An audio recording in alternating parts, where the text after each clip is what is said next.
মুৰ্গীয়ে প্ৰায় 100টাতকৈ বেছি মুখ চিনিব পায়। যিসকলে মুৰ্গী পালন কৰে সেইসকলে গম পাব যে পৰিয়ালৰ যিকোনো সদস্যই মাতিলে মুৰ্গীৰ ৰিয়েকশ্যন কেনেকুৱা থাকে।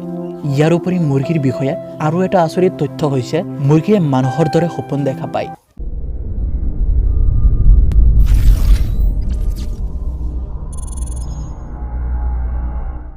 এটা ট্ৰপিকৰ ওপৰত বিভিন্ন কথা কোৱাতকৈ বিভিন্ন ট্ৰপিকৰ ওপৰত এটা ভিডিঅ' বনালে সেইটো উত্তম হ'ব। কাৰণ বিভিন্ন ট্ৰপিকৰ ওপৰত এটা ভিডিঅ' বনালে সেইটো ভিডিঅ'ৰ পৰা আপোনালোকে বহু কথাই জানিব পাব। গতিকে এইটো সুখত ভিডিঅ'টো লাইক কৰি দিয়ক। মুৰ্গীৰ প্ৰখৰ স্মৃতিশক্তি আছে। মুৰ্গীয়ে প্ৰায় 100টাতকৈ বেছি মুখ চিনিব পায়। যিসকলে মুৰ্গী পালন কৰে সেইসকলে গম পাব যে পৰিয়ালৰ যিকোনো সদস্যই মাতিলে মুৰ্গীৰ ৰিয়েকশ্যন কেনেকুৱা থাকে। ইয়াৰ উপৰি মুৰ্গীৰ বিষয়ে আৰু এটা আচৰিত তথ্য হৈছে মুৰ্গীয়ে মানুহৰ দৰে সপোন দেখা পায়। মুৰ্গীৰ চকুৰ দ্ৰুত চলাচলে মুৰ্গীৰ সপোন দেখাৰ ইংগিত দিয়ে। সাপ। পৃথিৱীত প্ৰায় 3000তকৈ অধিক ভিন্ন প্ৰজাতিৰ সাপ আছে। সাপৰ চকুৰ পাত নাথাকে, এইটো আমি সকলোৱে জানো। জানিবলগীয়া কথাটো হৈছে সাপে গোন্ধ ল'বলৈ জিভা ব্যৱহাৰ কৰে। সাপে কিন্তু নিজৰ খাদ্য চুবাব নোৱাৰে। সাপে নিজৰ খাদ্য সম্পূৰ্ণকৈ গিলি খায়। আমি সকলোৱে জানো যে যিবোৰ বস্তুৰ ঘনত্ব পানীৰ ঘনত্বতকৈ কম হয় সেইবোৰ বস্তু পানীত উপঙি থাকে। কল, হয়, কলো পানীত উপঙি থাকে। বিশ্বাস নহ'লে পৰীক্ষা কৰি চাব পাৰে। এতিয়া নহয়, ভিডিঅ'টো শেষ কৰি লওক। কাৰণ কলৰ ঘনত্ব পানীৰ ঘনত্বতকৈ কম। গাখীৰ এনেকুৱা এবিধ তৰল পদাৰ্থ যিটো বহু সময়লৈকে থৈ দিলে নষ্ট হৈ যায়। কিন্তু আপুনি যদি আপোনাৰ গাখীৰত ন্যূন পৰিমাণৰ নিমখ মিহলাই থৈ দিয়ে আপোনাৰ গাখীৰ বহু সময়লৈকে তাজা হৈ থাকিব।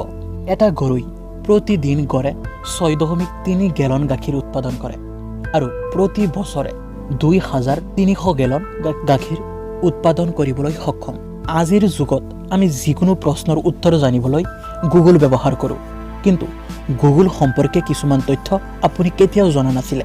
এইটো ভিডিঅ'ত সেইবোৰ তথ্য জানিব পাৰিব। গুগলৰ নাম প্ৰথম অৱস্থাত গুগল নাছিল। প্ৰথম অৱস্থাত ইয়াৰ নাম আছিল বেক ৰাব। ইয়াতকৈ গুগলৰ এটা আচৰিত তথ্য হৈছে আপুনি গুগলৰ যিটো স্পেলিং দেখা পায় সেইটো ভুল। আচলতে শুদ্ধটো হৈছে এইটো, যিটো ভুল গুগলৰ নিৰ্মাতাই কৰিছিল। কিবা কাৰণত সেইটো পৰিৱৰ্তন কৰা নাছিল। চুলি। সকলোৱে কয় যে চুলি গণিব নোৱাৰি, কিন্তু বৈজ্ঞানিকসকলৰ অনুমান মতে আমাৰ মূৰত 1 পৰা 1.5 লাখলৈকে চুলি থাকে। প্ৰতিদিন আমাৰ মূৰৰ পৰা 50টাৰ পৰা 150টালৈকে চুলি সৰি পৰে। এটা নতুন চুলিৰ ফলকৰ পৰা এটা চুলি উভালি পেলালে তাৰ পৰা নতুন চুলিৰ আৱিৰ্ভাৱ হয়। পানীয়েই প্ৰাণীৰ প্ৰাণ। পানীৰ উপকাৰিতা সম্পৰ্কে আমি সকলোৱেই জ্ঞাত, কিন্তু পানী সম্পৰ্কে জানিবলগীয়া কিছুমান আচৰিত তথ্য হৈছে পানী প্ৰাকৃতিকভাৱে পোৱা এনে এবিধ পদাৰ্থ যিটো তৰল, কঠিন আৰু গেছ আকাৰে পোৱা যায়। পৃথিৱীত 1%তকৈ কম পানী তৰল হিচাপে ব্যৱহৃত হয়। পানীৰ সংকেত হৈছে H2O। আমি আচলতে আমাৰ মগজুৰে কোনো এটা বস্তু দেখা পাওঁ, চকুৰে নহয়। আমাৰ চকু কেমেৰাৰ দৰে কাম কৰে। কোনো এটা বস্তু কেপচাৰ কৰি সেইটো মগজুলৈ প্ৰেৰণ কৰে।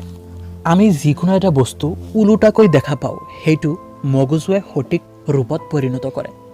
মানুহৰ চকু যদি এটা কেমেৰা হ'লহেঁতেন তেন্তে সেইটো 576 মেগাপিক্সেল হ'লহেঁতেন। অ' মাই গড। চকু খোলা থাকিলে হাঁচি দিয়া অসম্ভৱ। যেতিয়া আপোনাৰ হাঁচি আহে তেতিয়া চকু খোলা ৰাখি হাঁচি দিবলৈ ট্ৰাই কৰি চাব। আমি সকলোৱে জানো যে আমাৰ শৰীৰত 206টা হাড় থাকে। আচৰিত তথ্যটো হ'ল এটা শিশু 300টা হাড়লৈ জন্মগ্ৰহণ কৰে আৰু বয়স বৃদ্ধিৰ লগে লগে এটা আনটোৰ লগত জোৰা লাগি প্ৰাপ্তবয়স্কত 206টা হাড়লৈ পৰিণত হয়। আপুনি জানেনে ইংৰাজীত আটাইতকৈ বেছি ব্যৱহৃত বৰ্ণ কোনটো? সেইটো হৈছে ই, যিটো ইংৰাজীত আটাইতকৈ বেছি ব্যৱহৃত হয়। আৰু আটাইতকৈ বেছি ব্যৱহৃত শব্দ কোনটো? সেইটো হৈছে দা। আপুনি জানেনে ইংৰাজী বৰ্ণ আইৰ ওপৰত যিটো ডট থাকে সেইটো কি বুলি কোৱা হয়? সেইটোক শিৰোনাম বুলি কোৱা হয়। আৰু ইংৰাজীত ই ব্যৱহাৰ নোহোৱা আটাইতকৈ ডাঙৰ শব্দ হৈছে এইটো। আপুনি পঢ়ি চাওক। আপুনি যদি ভাবে যে এইটো ভিডিঅ'ৰ পৰা আপুনি কিবা নহয় কিবা এটা শিকিব পাইছে তেন্তে ভিডিঅ'টো লাইক কৰি দিয়ক। আৰু যদি ভাবে যে একো শিকিব পৰা নাই তেন্তে ভিডিঅ'টো ডিসলাইক কৰক আৰু ভাল লাগিলে চেনেলটো সাবস্ক্ৰাইব কৰক। Thanks for watching the video'.